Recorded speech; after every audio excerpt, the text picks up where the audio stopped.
नमस्कार मु फुलणा आ स्वागत करछि मोर गोटे मिनी ब्लॉग को आमे आज कुआडे जाउछु जानिबा पई वीडियो को शेष पर्यंत देखंतु। बस स्टैंड रे दीर्घ 2 घंटा अपेक्षा करिवा परे आमे बस रे जेकी पहुंची जैतुला हम सांग घरे आ आमे काहा घर को जाइतिलु सेईटा मु शेष रे कहिबी।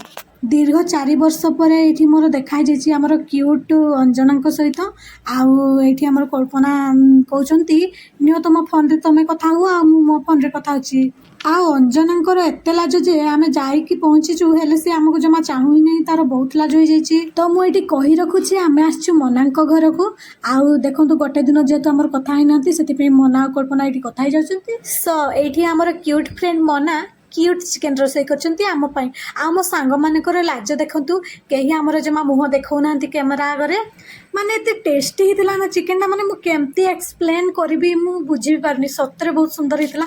आ थैंक यू मना आम सकाळू एते सारा रोसई कर। तो आम ये आउ थे बाहरुचु कुआडे सेटा जानिबा पई नेक्स्ट ब्लॉग देखंतु। रहिली नमस्कार, जय श्री जगन्नाथ।